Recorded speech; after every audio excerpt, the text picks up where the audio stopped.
All right. So you got that out of your system. Now we'll talk about different subjects. So you can recharge for your second ramble, which will happen in a little bit.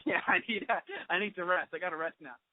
All right. Well, we're going to rest by talking about an event that I'm going to be honest with you, I was not super intrigued in because I knew what the result was going to be when they first announced it. The NBA held their FIBA championship, if you will, and the United States won it in absolutely dominating fashion. They won by an average of 33 points per game, and in the final game they defeated Serbia 129-92 to win the gold medal. I don't know about you, Mike, but for me, congratulations, Team USA, first of all. Congratulations. They dominated throughout. They obviously proved that they're the best. However, were you interested in this event? Did you watch any game from start to finish? I mean, I'm biased. I love Coach K, Kyrie Irving, former Duke Blue Devil, Mason Plumlee made the team, former Duke Blue Devil. So I watched some games to see how my boys were doing, and I'm not gonna lie, I didn't watch one from start to finish. I would, however, have watched a little more if Kevin Durant played, or I'm going to watch more in the 2 years with the 2016 Olympics when, LeBron James plays and Kevin Durant plays and Carmelo. Yes, I agree. I'll watch more of that, yes. I think that's why a lot of people weren't watching it because although it was NBA guys, you got guys like Chandler Parsons making the team, and Chandler Parsons is pretty good, but he shouldn't. He's not a star. He's not a star. DeMar DeRozan isn't a star. Mason Plumlee, although pretty good, isn't a star. Kyrie can make the team. I think I was also watching it to see how Derrick Rose was doing because if anybody really benefited from this, it was Derrick Rose. I think people needed to see Derrick Rose play a couple back-to-back games and see him drive to the basket, see him control the ball, control an offense. And I think, if anything, it helped his confidence a little bit that now when it comes to the preseason and then the start of the year, he's not really going to have too many limitations because he knows already that his knee can take it. So I think if anybody really benefited, obviously the young guys like Mason Plumlee, I think Kyrie, still very young, benefited. But I think Derrick Rose really benefited, and everybody around the NBA saw how Derrick Rose is going to be now. Yeah, but Derrick Rose only averaged 17 minutes a game and only averaged 4.8 points per game. So he didn't. Granted, he played, and that's good. He got extra time in getting in the rhythm of basketball again. But he didn't play that often. So I don't know how much you could take from how well he's going to play when he obviously played against inferior competition and didn't play for a lot of minutes. Yeah, but I still think that just the explosiveness that he showed and a lot of dunks that he had, primarily the points were going to the rack and dunk in basketball. And I think just the fact that his lift, I'm just talking about his knee, just the lift that he's had, it doesn't look like he is limping or he's wincing at all. So I think they limited him. I think Tom Thibodeau, who's on the staff, who is his coach with the Chicago Bulls, probably had a say in it. I don't think that he wanted him to play 40 minutes a night. And frankly, with the USA basketball team, you don't need to because you just have other stars that could play that role. So, but yeah, I still believe that it's a great start for Derrick Rose, and I still think that he benefited from being on the squad. Yeah, I think he benefited himself. I'm not completely sold, I guess, as much as you are in terms of the explosiveness. I want to see him get banged around a little bit by better competition. But all signs going forward, if you were to take anything out of it, he did look healthy. So that's good up for the upcoming NBA season. And your boy Kyrie Irving took home MVP. I love me Irving. He is so good. He is so good. And I always rooted for Kyrie and Cleveland just because Kyrie's on here. I really excited to see how Kyrie's going to do with LeBron on the squad now.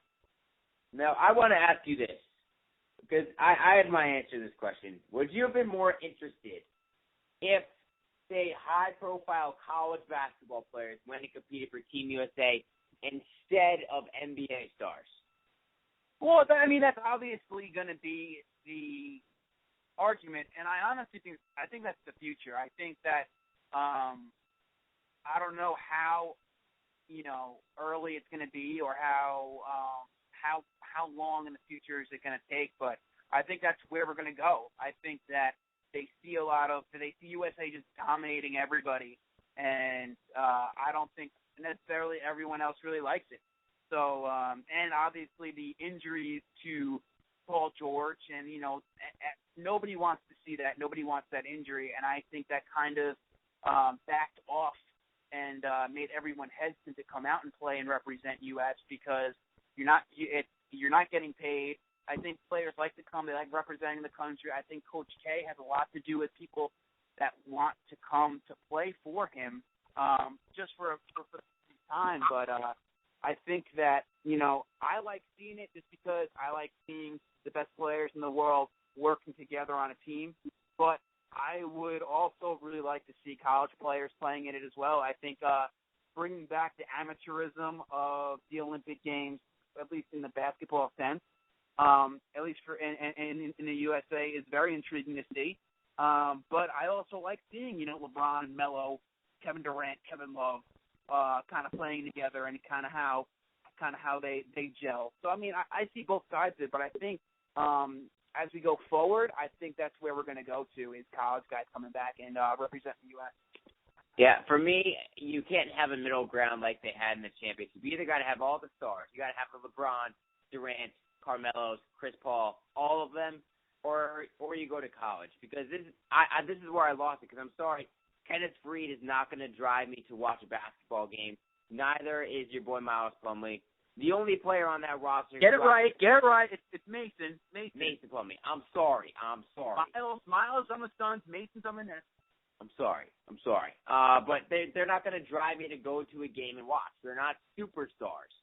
I would watch college players because, one, the games would be competitive. Two, it's players who are up and coming and they're trying to prove themselves. They don't already have a buck in their pocket. And I think that they would use that as a way to improve for the draft, and they'd be playing for more, I don't want to say more than just their country or something like that, but I think they'd be playing with more personal investment than NBA players. That's not saying anything about NBA players not taking it personally, playing for their country, stuff like that, because I know that they do. But for me, you've either got to go to the extreme, you got to have all the superstars, or you got to have none, you got to go with the college players. I don't like the in-between. Well, yeah, and I think that you don't get an in-between in the Olympics. I think you get an in-between with the World Cup because people who are not under contract, like Kevin Love, a big reason why he didn't play is because he didn't know where he was playing when this was going on. And also you get fatigue. Look at Kevin Durant. Kevin Durant just flat out just stopped. He just said he was done because he was fatigued. LeBron, there was between not knowing where he was going to go, and I think fatigue also sets in. These guys play non-stop, so it's a lot of effort and a lot of wear and tear on your body where you can use those couple months just to rest up and get ready for the next season. So, I mean, I see it both ways. I still think there's some players in the NBA that love representing their country, and when it comes to Olympic time, I still believe that all of the best players are still going to play. Like, that's not going to change.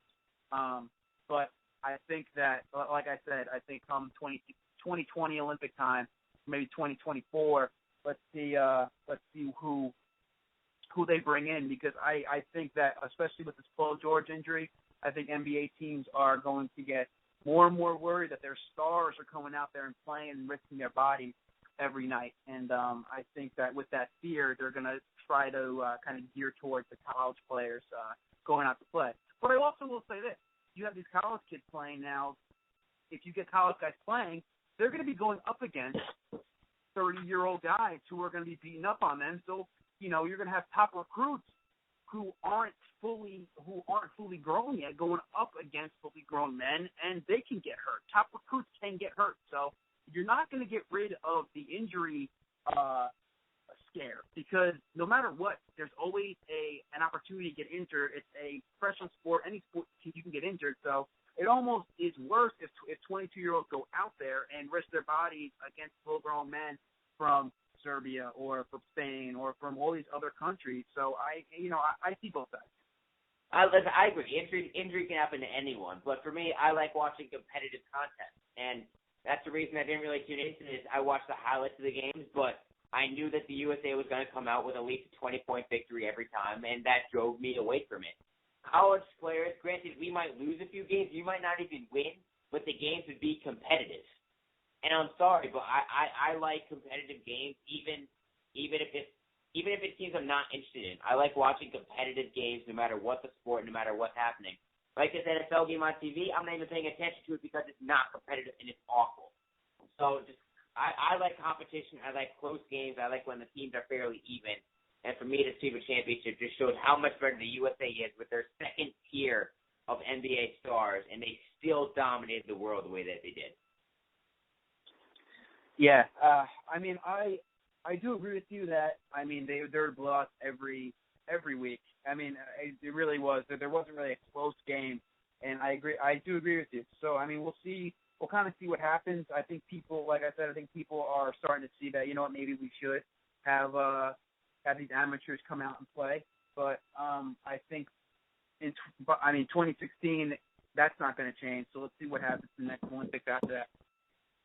All right. Well, let's do that. Let's wait, 2 more years for the Olympics, and then